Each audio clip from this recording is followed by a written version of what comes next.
Election Day was almost 2 weeks ago, but votes are still being counted in some parts of the country, while others just wrapped up results in the past few days. This weekend, Democrats flipped more seats in their favor in the House of Representatives, while recounts in Georgia and Florida ended up with Republicans gaining 2 governorships and a seat in the Senate. For analysis on all of this and more, I'm joined by Tamara Keith of NPR and Amy Walter of the Cook Political Report. Hello to both of you. Happy Monday. So the Democrats, it looks, have picked up 38 more seats in the House. 3 seats we still don't know the results on. They're still counting. But if it stays at 38, including some stunning results, and we're looking, here's the total as we have it right now, including some stunning results in Orange County, California, kind of the home base for conservative republicanism, Ronald Reagan country. What does this overall showing say about the midterms, Amy? Yes, I think, wasn't it Ronald Reagan who said orange counties were good, Republicans go to die? That was his saying. This was the heart of conservatism in not just California, but it sort of spawned a lot of national conservative movements. What 2018 really told me is that it was essentially a replay of 2016 in that the places that were where Trump did well, where he's still popular, Republicans did well, but in the districts that he did not do well, either he came very close, he either lost it or only won it by a very narrow margin. Republicans could not hold on to those districts. And what was remarkable to me is I went and I looked at the vote share, what percent of the vote Donald Trump got in those districts in 2016 and compared it to how Republican candidates did in 2018. And they're almost identical. So, for example, if Donald Trump got 45%, as he did in some of these Orange County districts, what you find with or without an incumbent, the Republican got within a point or two of 45%. In other words, how Trump, once again, becomes the really important factor in determining how the House looks. And these suburban districts ultimately are the places where Trump remained really unpopular post-2016. And picking up on that, Tam, you looked at how the people Trump campaigned for, how they did. So to build on this story. Right. So the people that President Trump endorsed in the primary won 27-1. His brand is gold in the Republican base in Republican primaries. Even Republicans who were not necessarily the front runner ended up winning after a Trump endorsement. Now you go to the general election, his win rate is 58%. Not terrible, but it's a sign that gravity does apply, that President Trump's brand is not so great when you're talking to the entire electorate instead of just Republicans.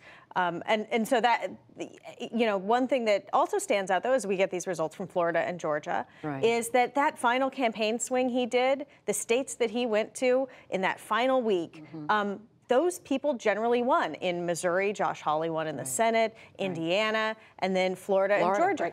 Right. Yeah, exactly. And the real question is whether this is going to be a bigger trend or whether this is really about President Trump, right? And so the fun thing about following elections year after year after year is you get to find out which things are outliers and which are trends. And we all remember in 2000 when Al Gore lost, he lost his home state of Tennessee, and that really began the first moment where we started to see Democrats losing their hold on these areas of the country that are more rural and southern, and that trend has continued up through 2016. And talking to Republicans today, they are, the ones I was talking to who are out in California, are concerned that this isn't just Orange County, this is the West. That the hold, you know, the orange curtain has fallen in Orange County, the Republican strength there, and that this may say something broader than just Orange County. That's right. So now that the Democrats have taken the majority in the House, they have to pick a leader. Yes. And what we're witnessing is a fight of some dimension over whether Nancy Pelosi is going to be elected the next speaker. Amy, 16 Democrats today signed a letter saying they will oppose her no matter what. There are some other freshmen who've expressed concern. How much trouble is she in? You've looked at who the people are. Yeah, you know, what's really interesting is this is not a battle over ideology. This isn't a battle about competency. This really seems the frustration with Democrats who signed that letter and others who've said they're not supporting her is really about the wanting to see change and the frustration with the leadership that is older. I mean, significantly old. They are in their late 70s, every single member of the Democratic leadership in the House. And the frustration that there's been a bottleneck, essentially, for ambitious younger members to get into leadership. But what I think these Democrats are having a hard time doing is finding a significant number of folks to say publicly. 16 is an important number because she can't lose more than 15 members right now to get to the magic number of 218. But assuming all vote. Assuming all of them vote, and there's all of that. But the other piece of this is there still is not an other. It's Nancy Pelosi. We do not want her to be Speaker, but they have not unified around who that person would be if it's not Nancy Pelosi. Yeah, and one name that had come up as a potential alternative is Congresswoman Marcia Fudge, but she didn't even sign that letter. And the word now is that she's thinking about it, and that, you know, the heavy load of the fundraising responsibilities of Speaker is something that she's also thinking about because there's a lot of travel. I mean, Speaker of the House is this high-profile, really significant, important job. It is also a job that involves a ton of traveling and a ton of fundraising, and in some ways, that's more important than the lawmaking part of it, especially in a year when they're going to be 1/2 of 1/3 of the government. And Nancy Pelosi's raised a lot of money for a lot of Democrats. She has, and she has the history. I think what she's really selling is, I've been able to keep this caucus together and get the tough votes passed through the caucus time after time. And going up against President Trump, you need somebody who has experience. You need somebody who knows how to be strategic. You need somebody who knows how to count votes.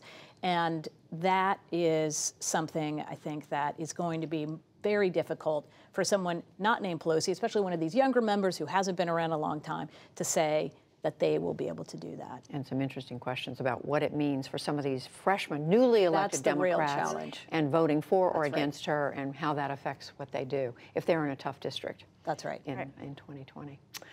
All right, so much to talk about. Next Monday, we're going to talk about Mississippi.